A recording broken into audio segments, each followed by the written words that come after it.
Now see here, listen, factors affecting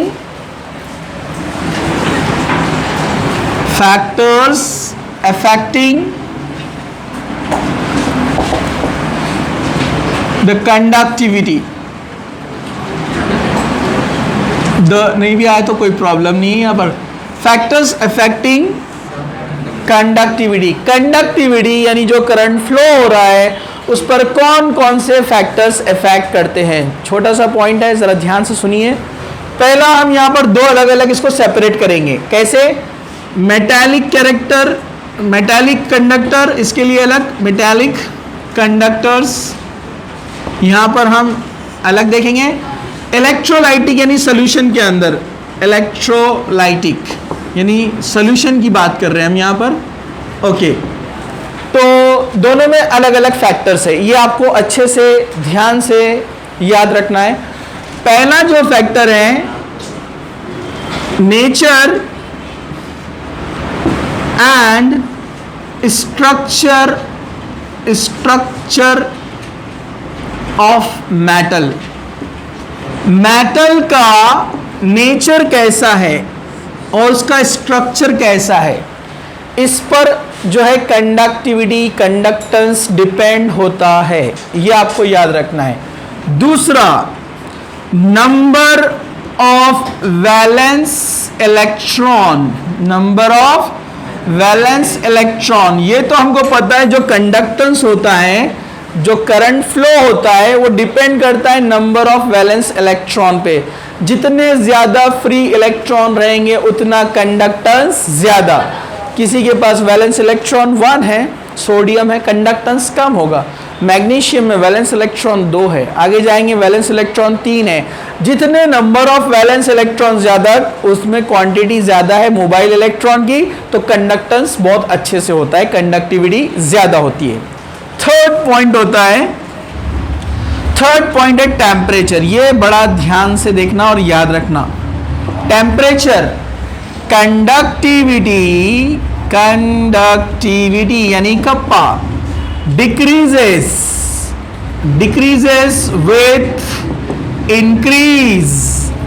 increase in temperature. जैसे जैसे आप टेम्परेचर बढ़ाएंगे कंडक्टिविटी कम होगी। रीजन ये है कि जब हम मेटल को हीट करते तो मेटल मेल्ट हो रहा है।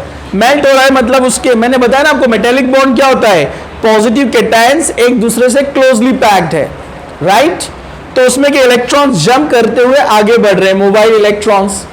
अब डेफिनेटली जब मेल्ट करते हैं हम, तो मेल्ट करने पर वो मेटल आयंस दूर दूर हो जाएंगे ना, टेम्परेचर से वो दूर जाएंगे, तो उनका जो कंडक्शन बैंड है उसमें गैप आ जाता है। कंडक्शन बैंड मतलब इलेक्ट्रॉन जहां पर है उसको कंडक्शन बैंड यानी उसमें से जंप करके हायर स्टेट में जाना पड़ता है, समझा आपको, उसको कंडक्शन बैंड कहते हैं।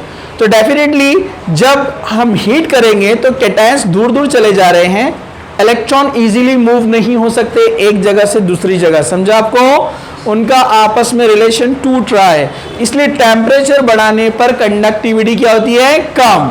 चलिए अब इलेक्ट्रोलाइटिक में आते हैं, यानी सोल्यूशन के अंदर अगर हम देखेंगे तो यहां पर कंडक्टिविटी कौन कौन सी चीज पर डिपेंड है, कौन कौन से फैक्टर्स पर इफेक्ट करते हैं। Number 1, nature of solute. Nature of solute जिसको हम कह सकते हैं, नेचर ऑफ सॉल्यूट मतलब इलेक्ट्रोलाइट कौन है, इलेक्ट्रोलाइट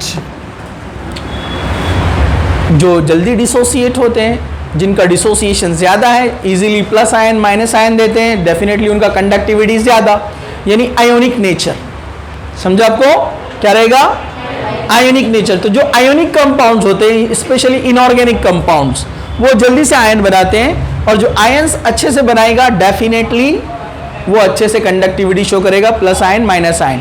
ओके, कोवेलेंट कंपाउंड्स में कंडक्टिविटी पुअर या नहीं होती है, क्योंकि कोवेलेंट कंपाउंड्स आयंस नहीं बनाते हैं। Covalent nature, covalent compound, organic compounds में इलेक्ट्रोलिसिस इजीली नहीं होता है भी तो कुछ एसिड्स में और बेसिस में होता है, वो भी पुअर, जो हमने कहीं में पढ़ा इक्विलिब्रियम में, समझा आपको, ठीक है।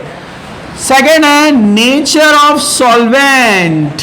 नेचर ऑफ सॉल्वेंट के सॉल्वेंट का नेचर कैसा है जिसमें हमने उसको डिसोसिएट किया है सॉल्यूट को, यानी वाटर है या कौन सा है। डेफिनेटली वो पोलर है तो बहुत अच्छे से डिसोसिएट करेगा, और नॉन पोलर रहा तो इजीली आयंस फॉर्म नहीं करेगा। तो nature of solvent and its viscosity, ये भी इंपॉर्टेंट है। Viscosity, what is viscosity? It is the thickness. In general word क्या बोलते हैं उसको? थिकनेस।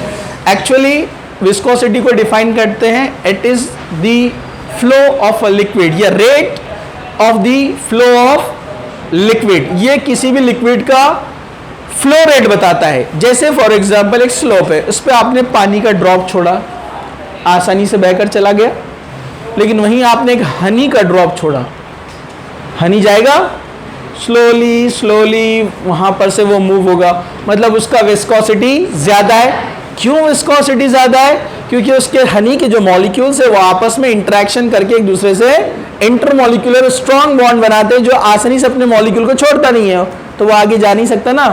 जबकि वाटर में उसके कंपैरिजन में लेस इंटरेक्शन है, आसानी से मूव हो जाता है। ठीक है, तो विस्कोसिटी यानी थिकनेस, गाढ़ापन हम जिसको कहेंगे, डेंस ज्यादा है डेंसिटी, तो विस्कोसिटी ज्यादा रही तो भी कंडक्टिविटी आसानी से नहीं होगी, आयंस मूव नहीं होंगे। समझा आपको? थर्ड जो फैक्टर है यहां पर वो है कॉन्सेंट्रेशन, जिसको हम बहुत डिटेल में आगे पढ़ने वाले हैं। कॉन्सेंट्रेशन ज्यादा, कंडक्टिविटी ज्यादा, but per unit volume concentration का क्या असर होता है? और total solution per unit volume मतलब 1 सेंटीमीटर क्यूब या 1 मीटर क्यूब में, और टोटल सोल्यूशन में, दोनों में कॉन्सेंट्रेशन और डाइल्यूशन का अलग अलग फैक्टर काम करता है। आगे हम इसको डिटेल में देखेंगे। सिर्फ अभी याद रखना है कि कॉन्सेंट्रेशन फैक्टर भी जो है ये इफेक्ट करता है कंडक्टिविटी को। Point number 4, size of the ion. Size of the ion, definitely ion small है, इजीली मूव होता है। अब वो भी विस्कोसिटी पे डिपेंड करेगा, वो भी हम डिस्कस करेंगे आगे। ठीक है, साइज ऑफ द आयन, जो प्लस आयन माइनस आयन है। ठीक है, फिफ्थ है temperature, but it is opposite to the metal conductor.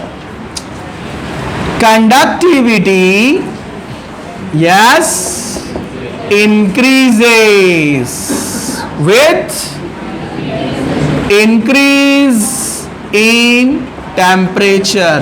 यहां उल्टा है, टेम्परेचर बढ़ाएंगे डिसोसिएशन बढ़ता है। अपन ने देखे ना, सॉल्युबिलिटी बढ़ती है ना, मतलब आयंस बनेंगे। टेम्परेचर बढ़ाया, सॉल्ट में डिसोसिएशन ज्यादा होता है, आयंस ज्यादा बनते हैं, आयंस ज्यादा बनेंगे, कंडक्टिविटी ज्यादा।